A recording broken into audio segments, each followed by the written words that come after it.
This is TLV1.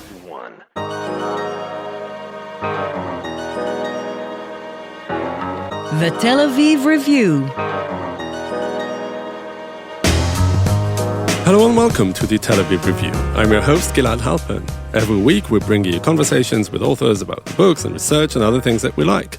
And if you like us, please consider becoming a Patreon supporter by going to our homepage. That's tlv1.fm/Tel Aviv Review. Scroll down to the bottom and click the big red button that says Patreon. Click and support us. Some of you have been doing this for months and years, and we cannot thank you enough. My guest today is Professor Emerita of Comparative Literature at the Hebrew University of Jerusalem. Her most recent book, Figuring Jerusalem, Poetics and Poetics in the Sacred Center, was published last year by University of Chicago Press and has just won the National Jewish Book Award. Professor Sidra de Koven-Ezrahi, hello and welcome to the Tel Aviv Review. Thank you. I'm delighted to be here. That's great. So I'd like to start with the phrase in the title, Politics and Poetics, because the book is essentially about the tension between the two, that Jerusalem is an idea as well as a place, and vice versa, a place as well as an idea. The poet Auden famously said in his poem In Memoriam to Yeats, poetry makes nothing happen. And that's probably as true now as it was in Homer's time. So we don't necessarily assume that our poets and those who read and study and are influenced by poetry are going to make a huge difference in the world. But I think if the politicians would read my book, they might understand that they have been actually misreading their own sources, including poetic sources, for many, many years. The fact that you assume that they have read them is something to start with. Well, I'm talking about sources that I would say most of the people who are currently in the Israeli government are at least familiar with, such as the Book of Genesis. They either studied it in school, or if they went to yeshiva or whatever. But I have a very, very different reading of some of the very classical texts.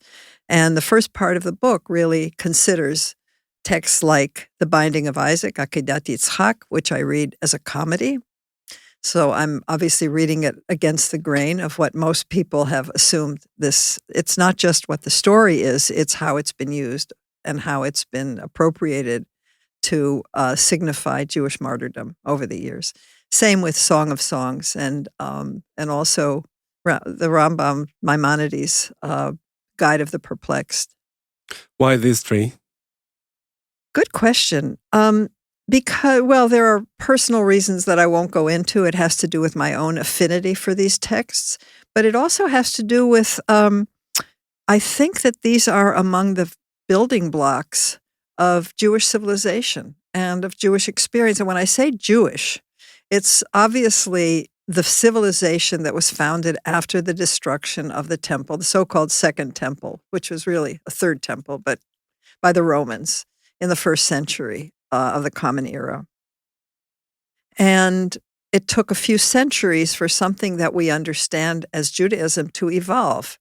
But it was a religion that was based on distance from the sacred center. And the diaspora or galut or whatever we call it evolved all over the world with the Bible at the center and with some kind of idea of a return to Zion at the center of everyone's attention. And that was true in prayer, that was true in literature, in liturgy. But at the same time, what was being created were simulacra. That is, a synagogue is called a mikdash ma'at to this day. Mikdash ma'at, a little temple. The prayers were meant to substitute for sacrifice. Everything that evolved in Judaism was, in a way, a form of substitution, a form of simile, if you will. And it was the poetic imagination that flourished, along with some gesture towards return.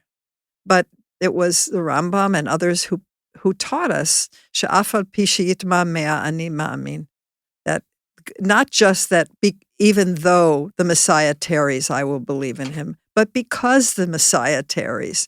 This is an ever-tarrying Messiah. Yeah. So the return to the Holy Land, to Zion, to Jerusalem, was actually an undoing of that.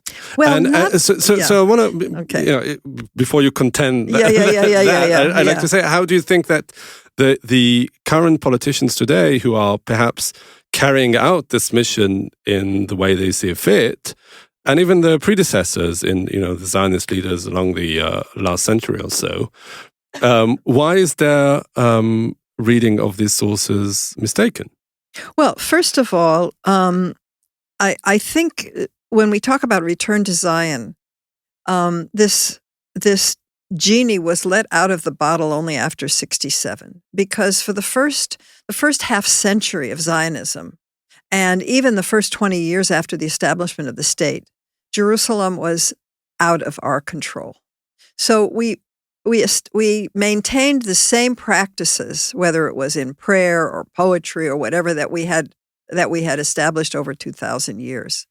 And even in 1967, and even after that, for a long time, there was some kind of an idea of, a universal religious space. That was something that Rabin had very much fostered, along with King Hussein. It was only really after Begin, and then if you move through to Netanyahu's time, and the growth of the settler youth and their claims to the Holy Land. This was something that was new in Judaism, and was an attempt at some kind of a throwback, but it's a completely new phenomenon. It is interesting, though, because there is some sort of a return to the previous stage, in the sense that perhaps the current leaders, the messianic ones who are now in government, are now talking about rebuilding the temple and, fault for a better word, ethnically cleansing Jerusalem of non-Jews, and other such ideas, are ironically also imagining Jerusalem as some sort of a metaphor for their own needs, but they don't take it for what it is: a city, a concrete and tangible place where people just live their lives. Absolutely. I don't think they're taking it as a metaphor. I think that what they feel is that they are compelled, they're somehow commanded to go back to the most primitive form of pre-Jewish existence. It's something that we've never seen, certainly not for the last 2,000 years. There was a wonderful film called Me'agadat HaChurban about the destruction of the Second Temple, and it feels very, very relevant to today. So is your book, in a way, a study in Jewish fundamentalism?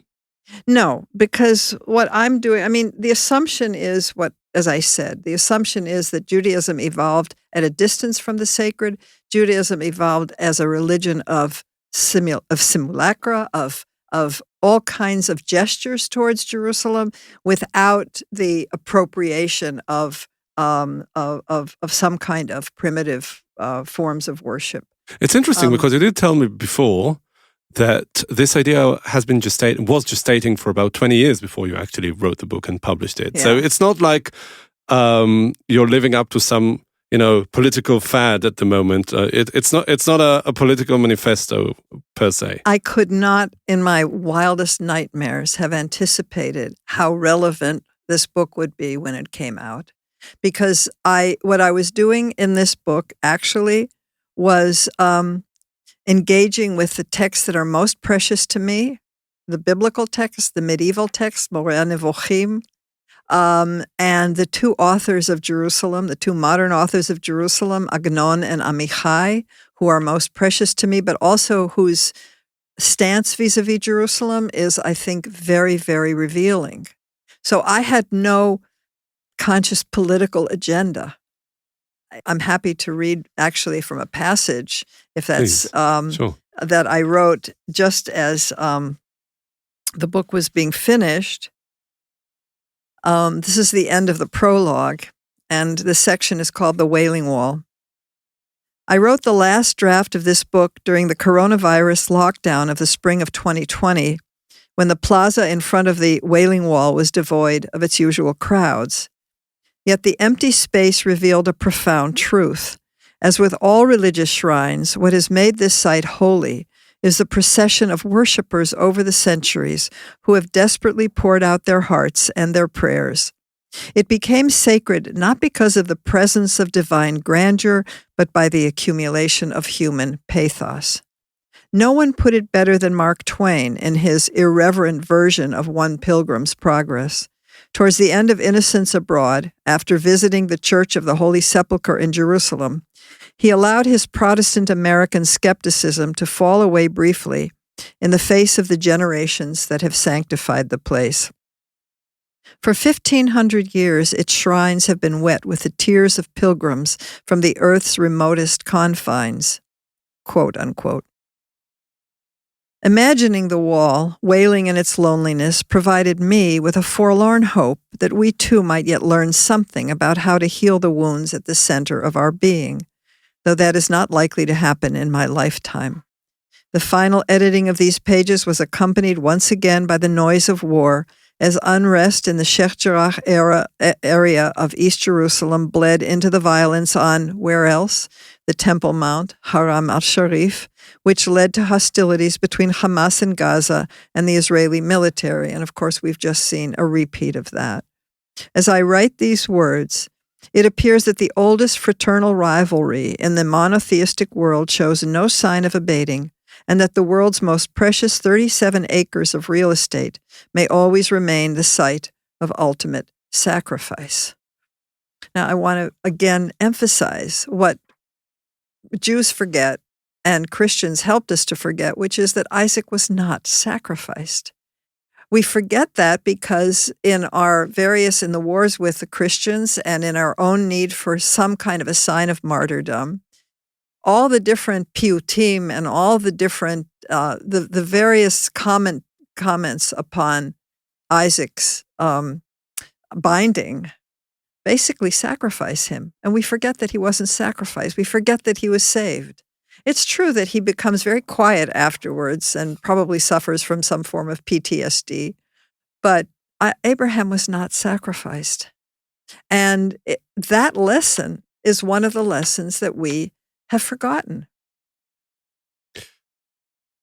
I want to go back to what you said earlier about the structure of the book. It starts, as we said, with a discussion of those three canonical texts. Okay, that it's the Binding of Isaac from Genesis, Song of Songs, and a Guide of the Perplexed by Maimonides, and then goes to discuss two modern 20th century writers, also perhaps two of the greatest Israeli writers, Agnon and the poet Yehuda Amichai. Can you explain that trajectory, both in terms of the hermeneutical as well as the temporal process? Yeah, sure. Well, I chose the Akedah and Song of Songs for a number of reasons, both because I think they've been misread. And when I tried, for instance, when I was teaching at the university and I would teach Shir HaShirim, Song of Songs, I had to instruct my students to do something which was almost impossible, even for those who had not graduated from religious institutions. And that was, please read these texts without the midrashic voices in your head. So, for instance, Song of Songs, okay? Song of Songs, Shir HaShirim Asher LeShlomo, the Song of Songs, which is Solomon's, right? Solomon, what did Solomon do? What do we remember him having done more than anything else? He built the temple, right? There's no mention of a temple in a poem which takes place in Jerusalem, which is Solomon's. Just as an example. But what the rabbis do is they put the temple back in. So the love bower between the Shulamite and her lover becomes the anteroom to the temple, and so on. And so we have to somehow rid ourselves of these voices in order to go back to these texts. Same thing with the Akedah. It's not just that we forget that he wasn't sacrificed. The Akedah, I read it as a comedy. It's full of laughter. Isaac doesn't laugh, but even though his name Yitzchak means laughter, Neither right? does the ram. Well, the ram, yes, and Amichai has a wonderful poem about that. But Abraham laughs. Sarah laughs. Sarah is doubled up with laughter. And she has an exchange with God where God says, "Why did you laugh?" And she says, "I didn't laugh." He says, "Oh, yes, you did." And I mean, one can really ham that up. I'm trying to tease out of these texts something which is just there, but we have forgotten to see it. And I'm not the only one. I don't want to claim this kind of a discovery, but I'm one of the few voices. The Rambam is different. The Moreh Nevuchim, the whole book is really about the use of metaphor in the description of the Godhead, and how and what is the most important thing for Maimonides is to make the point that God is not corporeal, and that these prophets and poets are using images because that's the way humans speak. Dibra Torah b'lishon b'nei Adam. But that we shouldn't assume that God has an outstretched arm or that God has an angry nose or whatever. And what I'm arguing also in the second half of the book is that both Agnon and Amichai, but particularly Agnon, are actually in conversation with the Rambam in his writing. That there's a kind of understanding of the lure and the danger of certain kind of language. Can you elaborate on that? Well, actually, what I think I'd like to do is to, if I may, talk about Agnon a little bit in terms of because I look at three different stories. Two of them that his most canonic. The two stories are Agunot and Agadat HaSofer, and his most his great achievement, Tmol Shalshom, only yesterday. And what I'm arguing is that the temptation of each of these characters, particularly in the short stories, is to come close to the sacred in some ways, and how dangerous it is, how dangerous that act is. So in Agunot, which is his signature story, he took his name Agnon from the story itself, which means, as you know, women who have not been able to divorce their husbands. It's a love story about a young man who is brought he's a craftsman, and he's brought to make an Aron Kodesh for the Sefer Torah, and he falls in love with Dinah, and she falls in love with him. But in the course of making this Aron Kodesh, this vessel for the Torah scroll, he actually falls more and more in love with his art, and in the end, the end is tragic. The same thing happens in Agadat HaSofer, the tale of the scribe. Raphael is a scribe who writes Sifrei Torah for women who have died childless. In the meantime, he's completely neglecting his own wife, who dies childless. And so his final act is to write a Sefer Torah in her memory. But she dies childless because the human love that was offered him has been scorned in favor of his holy action. And it's this temptation of coming close to the sacred and ignoring the holiness of the human in front of you that I think is Agnon's big story. How do they echo Maimonides? Well, they echo Maimonides because I think that what is at the center of Maimonides'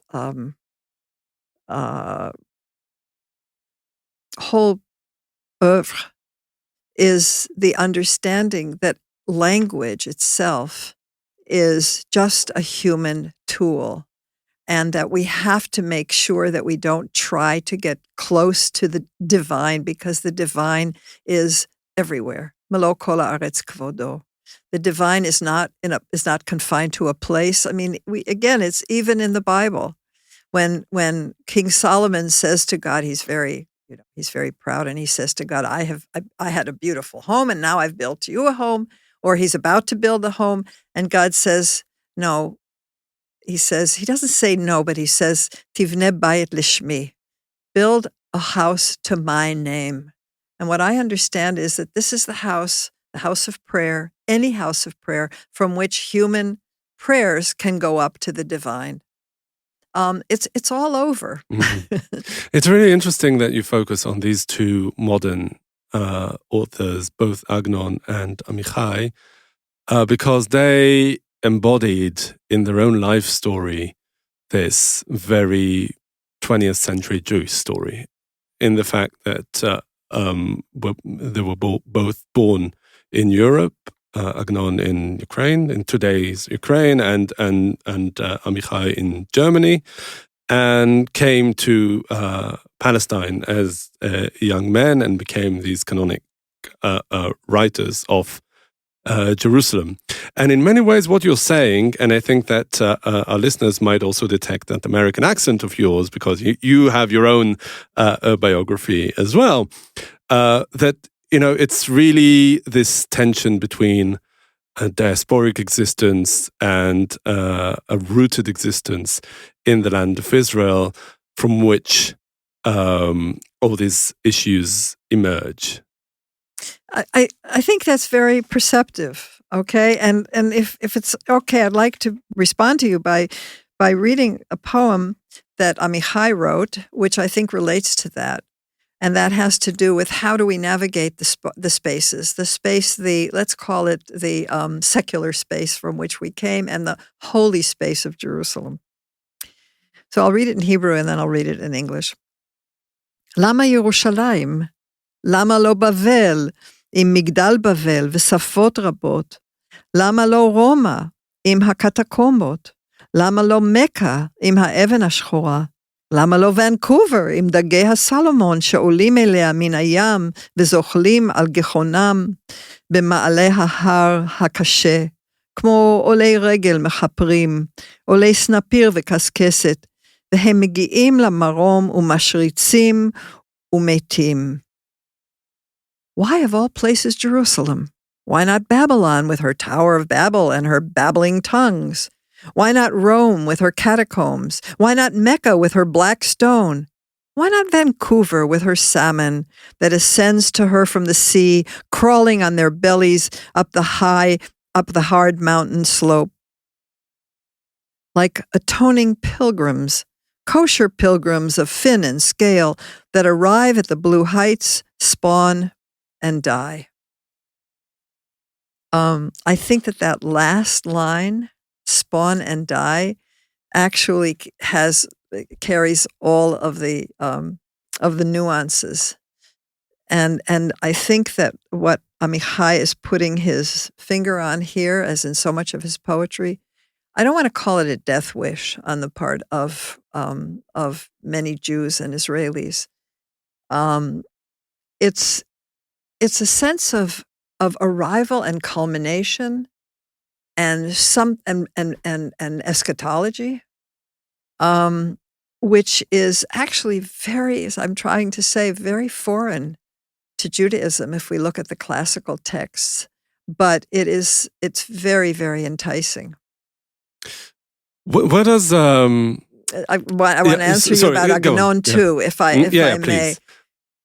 I think Agnon, particularly in his person, much more than Amichai, I think, even though I feel very strongly about what I said, and I spent a lot of time on his magnum opus, and I don't think there's time for me to elaborate. But I think after 1967, in the 3 years between the 1967 war and his death, Agnon himself was very ambivalent about proximity to the sacred. According to his biographer, he did not actually approach the Kotel after the during the period, as I say, from 67 to 70. And I think that you see also in his writing a kind of ambivalence. Amichai is different. Amichai lived till 2000, just before the Second Intifada. He died.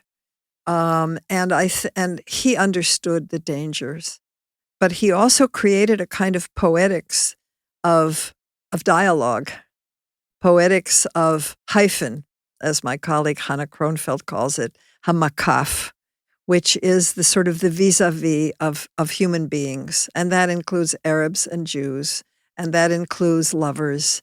There's always both a kind of appreciation for the other, but also the distance between two individuals and between the self and the sacred. And I think also one of the rhetorical tools that he certainly used, as we've just heard in that poem, and of course Agnon is very famous for, and what you just said about Akedat Yitzchak is also, it all ties in very nicely, is irony and humor. Oh, very good. Yeah, I appreciate that. And my argument about Agnon's great opus, T'mol Shalshom, only yesterday, and I think I'm the only one to argue this, is that actually underneath the tragedy, because Yitzchak Kumer dies of rabies, right, at the end, and you can say that that the whole structure is a tragic structure. I'm arguing that underneath the tragedy is the comedy, and that he actually lived a very fulfilled life, Yitzchak Kumer, but at the very end, in a way, the mandate of the Akedah was just too great, and he died in this hideous way. But there's a great deal of humor. There's a great deal of human decency, of compassion. So is this tragic comedy, this gallows humor that also emerged in Why Jerusalem in the Amichai poem? Is it really a sort of perhaps a representation of that distance from the sacred? You are attracted to it, but at the same time you're repelled from it. I don't think I'd call it gallows humor. This is not the humor of people who are on their way to the gallows. I think Isaac escaped it narrowly. That's true. And I read this as a comedy, as I say, for two reasons, because it's Deus Ex Machina comes, right? And that's the classical definition of comedy is tragedy that is averted at the last minute. Okay, that's the tragedy. But also the references in the story itself, and I recommend all of our listeners to go back, or viewers to go back and read the Akedah, the 5 chapters around the Akedah, Genesis 17 to 22.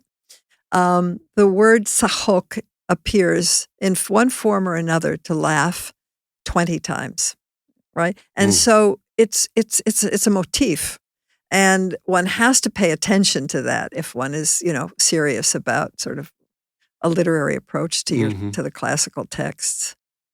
And going back to today's politics in Jerusalem, as you say, it's really different from, or a real aberration from everything that these texts have taught us. I mean, we seem to be going in a steady direction for a very long time now. I mean, away from the legacy of these texts into a different kind of, let's say, a Jewish, well, I don't know if ideology is really the word, but a set of ideas. Where do you see, do you see at all like a way out of this of this mess? It's too easy almost to become apocalyptic, really. And I think that because we commemorate often the destruction of the temples, it's very easy to imagine the destruction of the whole enterprise, which would bring. I mean, it would bring Armageddon if the people who are so intent on rebuilding the temple were, God forbid, to blow up the mosques. The entire Arab world would be upon us, and it would be apocalyptic. obviously, as I say, But even if we avert that, in the more likely scenario, I would say, still, this kind of ideology is seeping into our understanding of who we are and what Judaism is and what Israeliness is.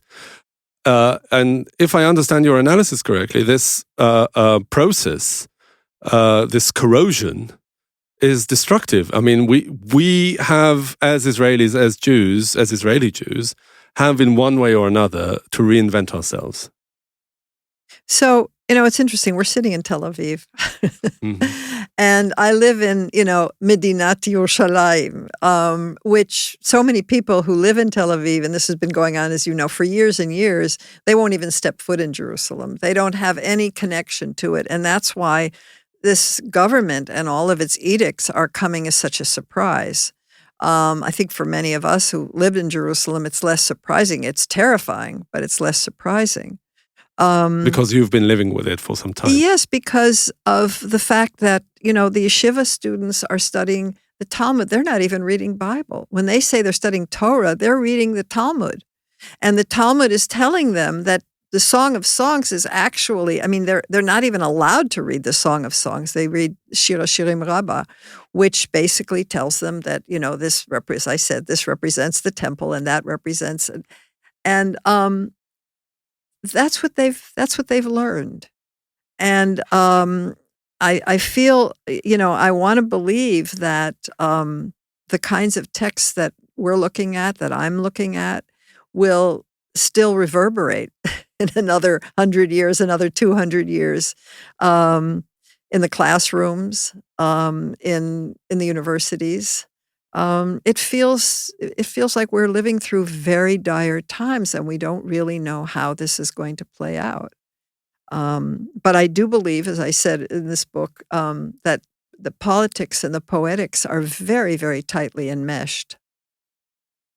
And I'm still waiting for a bottom line here, or something resembling a bottom line. I don't have a bottom line because I think we're all sort of holding our breath. Mm-hmm. The bottom line is, that if the politicians would read my book, they would understand. They would come to their senses. They would understand that they've been misreading their texts, and that there's another way, which is humane, which is inclusive, which is compassionate, and that there's another way to do it. Jacques Derrida said something about separating the sacred hearth, the sacred fire of the temple from the hearth of the home. And we've confused all that. I wonder if I could read Amichai's poem, Singer of the Song of Songs, since we've mentioned the Song of Songs. This was one of his last poems. The singer of the Song of Songs sought his beloved so long and hard that he lost his mind and went looking for her with a simile map and fell in love with the images he himself had imagined. He went down to Egypt, for he had written, "To a mare among Pharaoh's chariots I compare thee."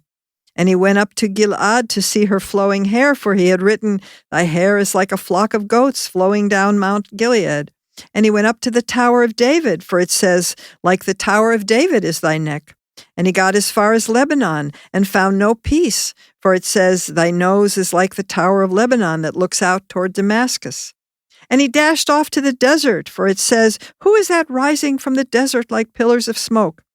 And the Bedouin thought he was one of the crazy prophets, and he thought he was King Solomon. And he is still wandering, a fugitive and a vagabond with the mark of love on his forehead. And sometimes he happens upon the loves of other couples in other times. He even got as far as our home, with its broken roof on the border between Jerusalem and Jerusalem. And we never even saw him, because we were in each other's arms. He is still wandering, shouting, "You are beautiful, my bride," as if from within a deep sack of oblivion. And whoever wrote, "Love is as fierce as death," he understood his own simile only at the end, understood and loved and died. The metaphor blew up with its meaning. In Hebrew, it's Hanimshal hitpotzetz im hamashal. Oh, hamevin yavin, right? It's even Solomon who can't see the love that's right under his nose. Mm-hmm. What do you think Amichai would have made of Jerusalem today? I think he would have made more of what he made of it. I think he saw it all. I really do. I mean, he was so saddened by what was happening. And this was, 23 years ago he died. Yeah, it was a very different time. I mean, much less desperate than it is today. Less desperate, but he could see it. I mean, he wasn't a prophet, but he could see what was happening. So in a way, it's inescapable, isn't it? I mean, you're suggesting in a way to roll back that very recent history. But I don't know if, given the situation of some sort of like a national rebirth, Jewish rebirth in the land of Israel, in Jerusalem proper. I mean, as you said, the 67 fault line was between sovereignty over Jerusalem, the lack of sovereignty over Jerusalem and sovereignty over it. I mean, if we ask, we Jews, we Israelis are to be sovereign of Jerusalem, there's very little alternative what we're seeing now. I mean, it's basically like a person with, coming to El Dorado, with this huge fortunes. And Sidra de Koven Ezrahi is asking that person, please stay away from all that gold.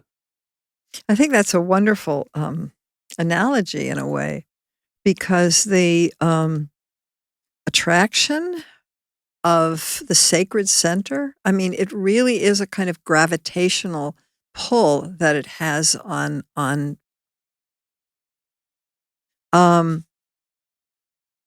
we're having this conversation at a very dire moment.